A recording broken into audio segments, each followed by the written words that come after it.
विश्वेशं माधवं दुण्डिं दण्डपाणिं च भैरवम् वन्दे काशीं गुहां गङ्गां भवानीं मणिकर्णिकाम् उत्तिष्ठ काशी भगवान् प्रभु विश्वनाथो गङ्गोर्मिसङ्गतिशुभैः परिभूषितोऽभ्यैः श्रीदुण्डिभैरवमुखैः सहितान्नपूर्णा माता च वाञ्छति मुदा तव सुप्रभातम् ब्रह्मा मुरारिस्त्रिपुरान्तकारिः भानुः शशी भूमिसुतो बुधश्च गुरुश्च शुक्रश्च निराहुकेतवः कुर्वन्तु सर्वे भुवि सुप्रभातम्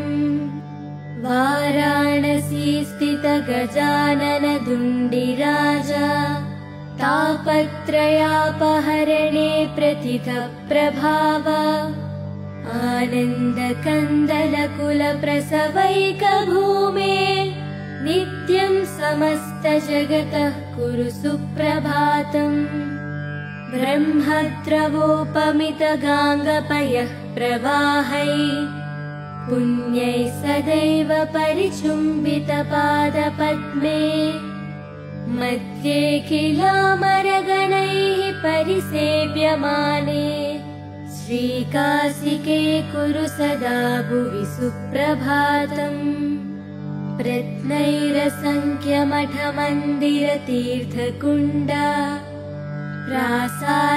प्रासादघट्टनिवहै विदुषाम्बरैश्च आवर्ण्ययस्यखिल विश्वमनांसि नित्यम् श्रीकाशिके कुरु सदा भुवि सुप्रभातम् केवानरानुसुदियः पुदियो दियो वा वाञ्छन्ति नान्तसमये शरणं भवत्या हे कोटिकोटिजनमुक्तिविधानदक्षे श्रीकाशिके कुरु सदा भुवि सुप्रभातम् या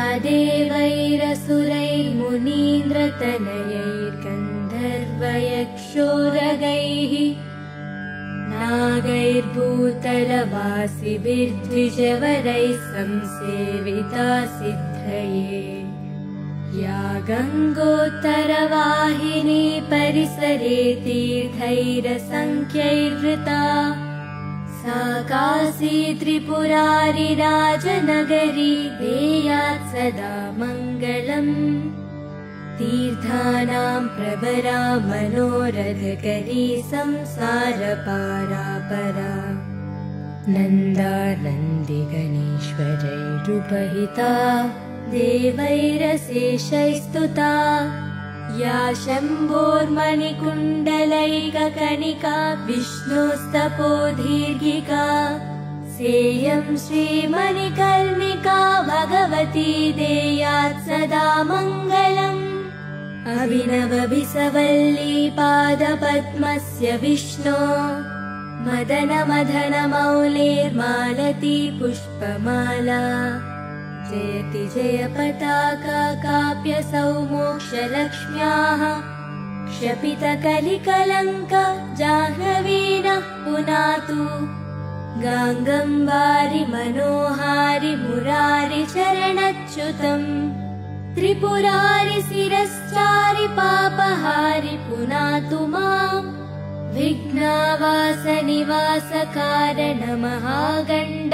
विघ्नावासनिवासकारणमहागण्डस्थलालम्बितः सिन्दूरारुणपुञ्जचन्द्रकिरणः प्रच्चादिनागच्छवि श्रीविश्वेश्वरवल्लभो गिरिजय सानन्दमानन्दितः स्मेरास्यस्तव दुण्डिराजमुदितो देयात् सदा मङ्गलम् कण्ठे यस्य लसत्करालगरलम् गङ्गाजलं मस्तके वामाङ्गे गिरिराजराजतनया जाया भवानी सती नन्दिस्कन्दगणादिराजसहितः श्रीविश्वनाथ प्रभुः काशीमन्दिरसंस्थितोऽखिल गुरुर्देयात् सदा मङ्गलम् देयात् सदा मङ्गलम्। श्रीविश्वनाथ करुणामृतपूर्णसिन्धो सीतांशुखण्डसमलङ्कृत भव्यचूडा उत्तिष्ठ विश्वजनमङ्गलसाधनाय नित्यं समस्तजगतः कुरु सुप्रभातम्। श्रीविश्वनाथ वृषभध्वज विश्ववन्द्या त्रिस्थितिप्रलयकारक देवदेव वाचामगोचर महर्षिनुताङ्घ्रिपद्मा वाराणसीपुरपते कुरु सुप्रभातम्। श्रीविश्वनाथ भवभञ्जन दिव्यभाव गङ्गाधर प्रमदवन्दित सुन्दराङ्ग नागेन्द्रहारनत भक्तभयापहार वाराणसीपुरपते कुरु सुप्रभातम्। श्रीविश्वनाथ तव पादयुगं नमामि नित्यं तवैव शिवनाम हृदा स्मरामि वाचं तवैव यशसा नघभूषयामि वाराणसीपुरपते कुरु सुप्रभातम्। काशीनिवास मुनिसेवित पादपद्मा गङ्गाजलौघ परिषिक्त जटाकलाप अस्याखिलस्य जगतः सचराचरस्य वाराणसीपुरपते कुरु सुप्रभातम्। गङ्गाधराद्रितनया प्रिय शान्तमूर्ते वेदान्तवेद्य सकलेश्वर विश्वमूर्ते कूटस्थ नित्य निखिलागम गीतकीर्ते वाराणसीपुरपते कुरु सुप्रभातम्। विश्वं समस्तमिदमद्य घनान्धकारे मोहात्मके निपतितं जडतामुपेतं भासा विभास्य परया तदमोघशक्ते वाराणसीपुरपते कुरु सुप्रभातम्। सूनुः समस्तजनविघ्नविनाशदक्षो भार्यान्नदाननिरता विरतं जनेभ्यः ज्ञातः स्वयं च शिवकृत् सकलार्तिवाजा वाराणसीपुरपते कुरु सुप्रभातम्। येनो नमन्ति न जपन्ति न चामनन्ति नो वालपन्ति विलपन्ति निवेदयन्ति तेषामबोध शिशुतुल्यधियां नराणाम् वाराणसीपुरपते कुरु सुप्रभातम्। श्रीकण्ठकण्ठ धृतपन्नगनीलकण्ठ सोत्कण्ठ भक्तनिवहोपहितोपकण्ठ भस्माङ्गराग परिशोभित सर्वदेह वाराणसीपुरपते कुरु सुप्रभातम्। श्रीपार्वती हृदय वल्लभ पञ्चवक्त्र श्रीनीलकण्ठ नृकपाल कलापमाल श्रीविश्वनाथ मृदु पङ्कज मञ्जपाद वाराणसीपुरपते कुरु सुप्रभातम्। दुग्धप्रवाह कमनीय तरङ्गभङ्गे पुण्यप्रवाह परिपावित भक्तसङ्गे नित्यं तपस्वी जनसेवित पादपद्मे गङ्गे शरण्य शिवदे कुरु सुप्रभातम्। परमानन्दवने वसन्तम् आनन्दकन्दं हतपापवृन्दम् वाराणसीनाथम् अनाथनाथम् श्रीविश्वनाथं शरणं प्रपद्ये श्रीविश्वनाथं शरणं प्रपद्ये श्रीविश्वनाथं शरणं प्रपद्ये।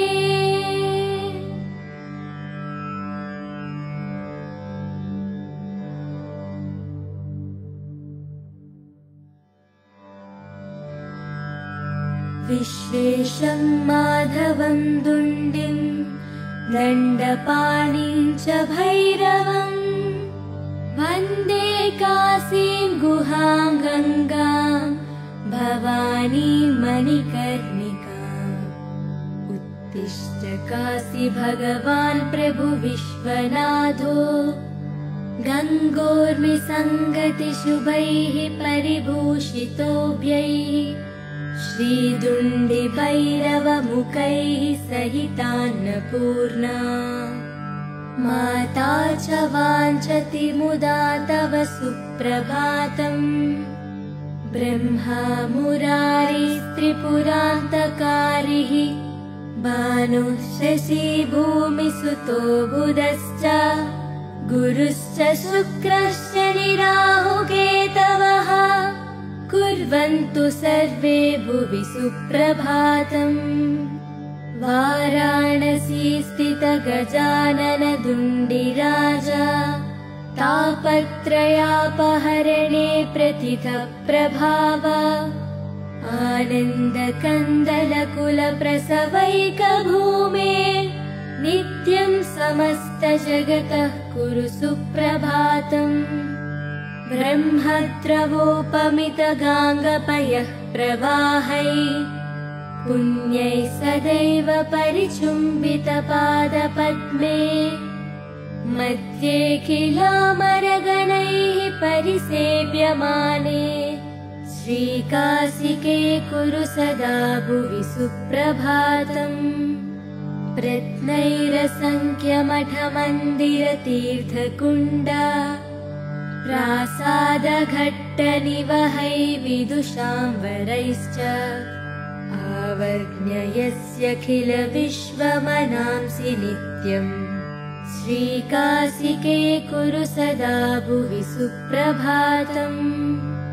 केवानरानुसुदियः कुदियो दियो वा वाञ्छन्ति नान्तसमये शरणं भवत्या। हे कोटिकोटिजनमुक्तिविधानदक्षे श्रीकाशिके कुरु सदा भुवि सुप्रभातम्। या देवैरसुरैर्मुनीन्द्रतनयैर्गन्धर्वयक्षोरगैः नागैर्भूतलवासिभिर्द्विजवरैः संसेविता सिद्धये।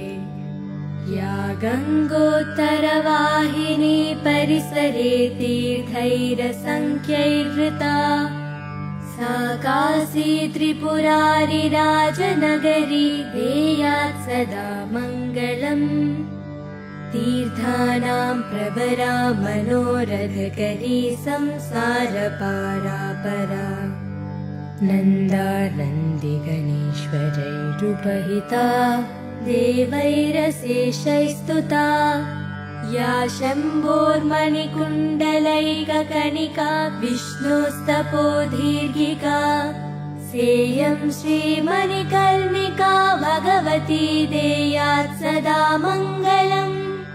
अभिनवभिसवल्ली पादपद्मस्य विष्णो मदनमदनमौलेर्मालती पुष्पमाला जयति जय पताका काप्यसौ मोक्षलक्ष्म्याः क्षपितकलिकलङ्क जाह्नवीनः पुनातु गाङ्गम्बारि मनोहारि मुरारि चरणच्युतम् त्रिपुरारि शिरश्चारि पापहारि पुनातु माम् विघ्नावासनिवासकारणमहागण्डस्थलालम्बितः सिन्दूरारुणपुञ्जचन्द्रकिरणः प्रच्चादिनागच्छवि श्रीविश्वेश्वरवल्लभो गिरिजय सानन्दमानन्दितः स्मेरास्यस्तव दुण्डिराजमुदितो देयात् सदा मङ्गलम् कण्ठे यस्य लसत्करालगरलम् गङ्गाजलम् मस्तके वामाङ्गे गिरिराजराजतनया जाया भवानी सती नन्दिस्कन्दगणादिराजसहितः श्रीविश्वनाथ प्रभुः काशीमन्दिरसंस्थितोऽखिल गुरुर्देयात् सदा मङ्गलम् देयात् सदा मङ्गलम् श्रीविश्वनाथ करुणामृतपूर्णसिन्धो सीतांशुखण्डसमलङ्कृत भव्यचूड उत्तिष्ठ विश्वजनमङ्गलसाधनाय नित्यं समस्तजगतः कुरु सुप्रभातम् श्रीविश्वनाथ वृषभध्वज विश्ववन्द्य त्रिस्थितिप्रलयकारक देवदेव वाचामगोचर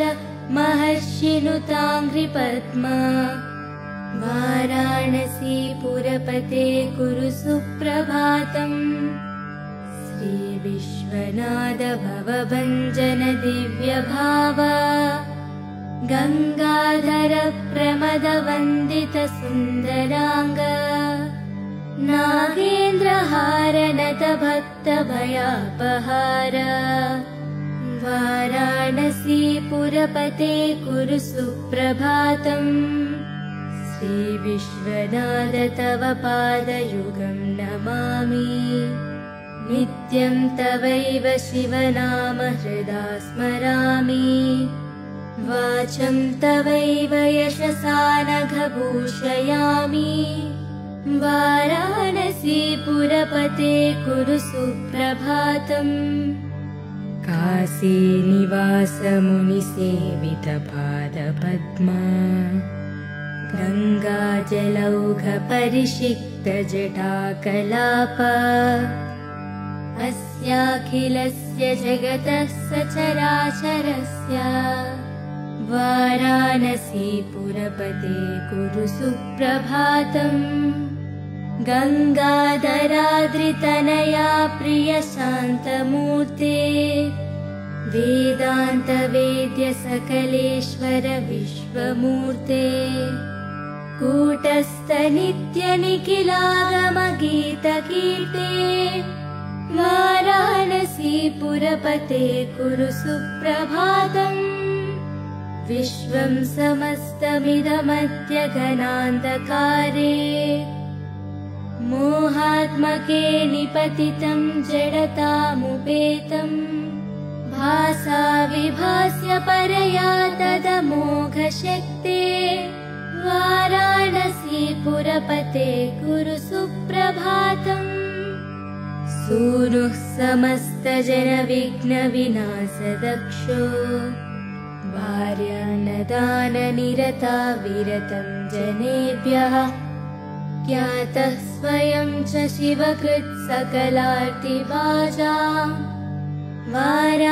वाराणसीपुरपते कुरु सुप्रभातम् येनो नमन्ति न जपन्ति न चामनन्ति नो वालपन्ति विलपन्ति निवेदयन्ति तेषामबोधशिशुतुल्यधियां नराणाम् वाराणसीपुरपते कुरु सुप्रभातम् श्रीकण्ठकण्ठधृतपन्नगनीलकण्ठ सोत्कण्ठभक्तनिवहोपहितोपकण्ठ भस्माङ्गरागपरिशोभित सर्वदेहा वाराणसी पुरपते कुरु सुप्रभातम् श्रीपार्वती हृदय वल्लभ पञ्चवक्त्र श्रीनीलकण्ठ नृकपाल कलापमाला श्रीविश्वनाथ मृदु पङ्कज मञ्जपाद वाराणसी पुरपते कुरु सुप्रभातम् दुग्धप्रवाह कमनीय तरङ्गभङ्गे पुण्यप्रवाह परिपावित भक्तसङ्गे नित्यं तपस्वि जनसेवित पादपद्मे गङ्गे गङ्गे शरण्य शिवदे कुरु सुप्रभातम् सानन्दमानन्दवने वसन्तम् आनन्दकन्दं हतपापवृन्दम् वाराणसीनाथम् अनाथनाथम् श्रीविश्वनाथं शरणं प्रपद्ये श्रीविश्वनाथं शरणं प्रपद्ये श्रीविश्वनाथं शरणं प्रपद्ये।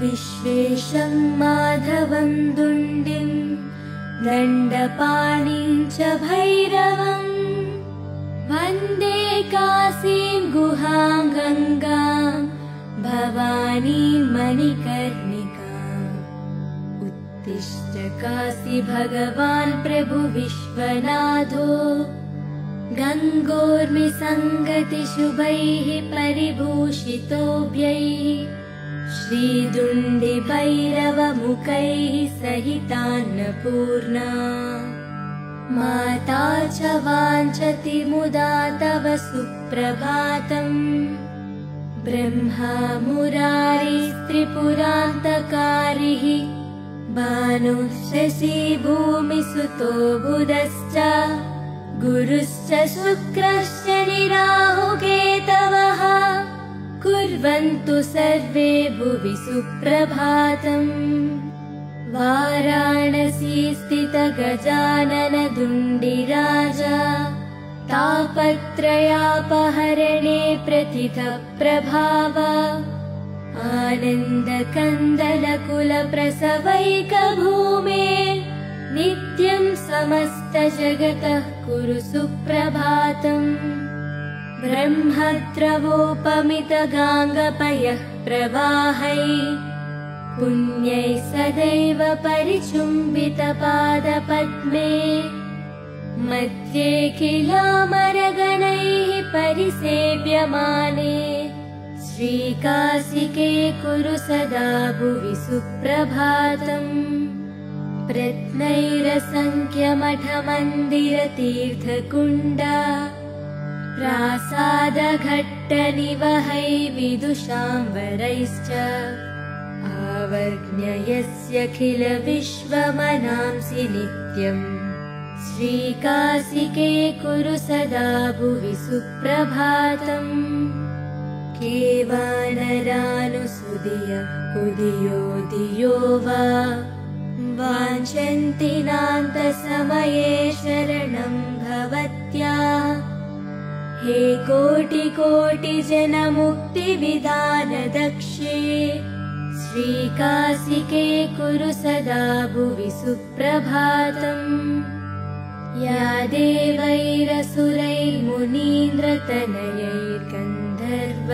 देवैरसुरैर्मुनीन्द्रतनयैर्गन्धर्वयक्षोरगैः नागैर्भूतलवासिभिर्द्विजवरैः संसेविता सिद्धये या गङ्गोत्तरवाहिनी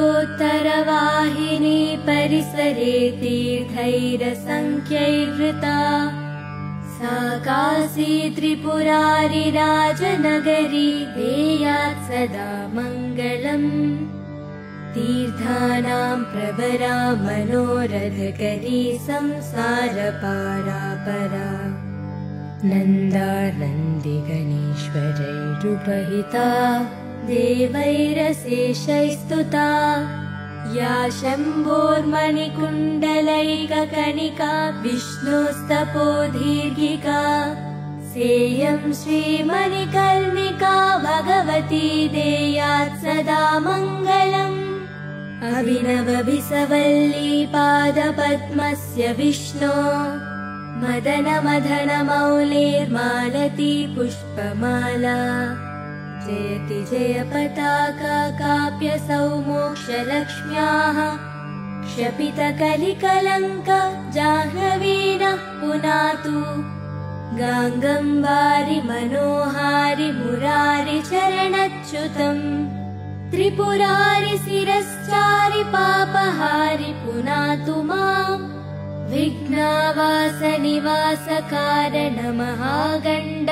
विघ्नावासनिवासकारणमहागण्डस्थलालम्बितः सिन्दूरारुणपुञ्जचन्द्रकिरणः प्रच्चादिनागच्छवि श्रीविश्वेश्वरवल्लभो गिरिजय सानन्दमानन्दितः स्मेरास्यस्तव दुण्डिराजमुदितो देयात् सदा मङ्गलम् कण्ठे यस्य लसत्करालगरलं गङ्गाजलं मस्तके वामाङ्गे गिरिराजराजतनया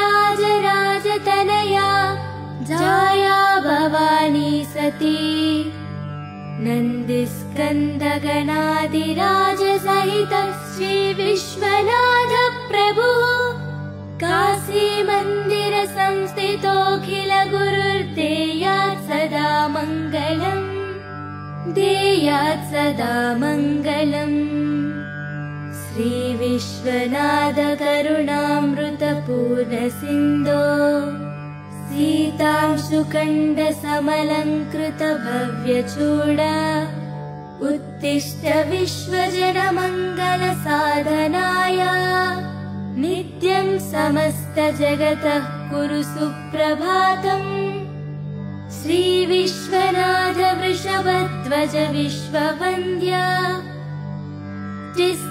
चिस्थितिप्रलयकारक देवदेव वाचामगोचर महर्षिनुताङ्घ्रिपद्मा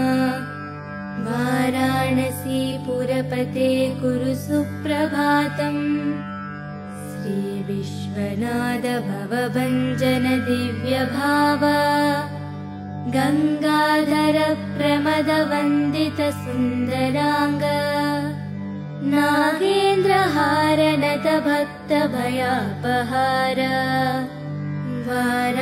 वाराणसीपुरपते कुरु सुप्रभातम् श्रीविश्वनाथ तव पादयुगं नमामि नित्यं तवैव शिवनाम हृदा स्मरामि वाचं तवैव यशसा नघभूषयामि वाराणसीपुरपते कुरु सुप्रभातम् काशीनिवास मुनिसेवितपादपद्मा गङ्गाजलौघ परिषिक्त जटाकलाप अस्याखिलस्य जगतः सचराचरस्य वाराणसीपुरपते कुरु सुप्रभातम् गङ्गाधराद्रितनया प्रियशान्तमूर्ते वेदान्तवेद्य सकलेश्वर विश्वमूर्ते कूटस्थ नित्यनिखिलागमगीतकीर्ते वाराणसीपुरपते कुरु सुप्रभातम् विश्वं समस्तमिदमद्य घनान्धकारे मोहात्मके निपतितं जडतामुपेतम् भासा विभास्य परया तदमोघशक्ते वाराणसीपुरपते कुरु सुप्रभातम् सूनुः समस्तजनविघ्नविनाशदक्षो भार्यान्नदाननिरता विरतं जनेभ्यः ज्ञातः स्वयं च शिवकृत् सकलार्तिवाजा वाराणसीपुरपते कुरु सुप्रभातम्। ये नो नमन्ति न जपन्ति न चामनन्ति, नो वालपन्ति विलपन्ति निवेदयन्ति, तेषामबोधशिशुतुल्यधियां नराणाम्। वाराणसीपुरपते कुरु सुप्रभातम्। श्रीकण्ठकण्ठधृतपन्नगनीलकण्ठ, सोत्कण्ठभक्तनिवहोपहितोपकण्ठ, भस्माङ्गरागपरिशोभित सर्वदेह, वाराणसीपुरपते कुरु सुप्रभातम्। श्रीपार्वती हृदयवल्लभ पञ्चवक्त्र, श्रीनीलकण्ठ नृकपालकलापमाल, श्रीविश्वनाथ मृदुपङ्कजमञ्जपाद, वाराणसीपुरपते कुरु सुप्रभातम्। दुग्धप्रवाहकमनीयतरङ्गभङ्गे, पुण्यप्रवाह परिपावित भक्तसङ्गे, नित्यं तपस्वि जनसेवित पादपद्मे गङ्गे, गङ्गे शरण्य शिवदे कुरु सुप्रभातम्। सानन्दमाला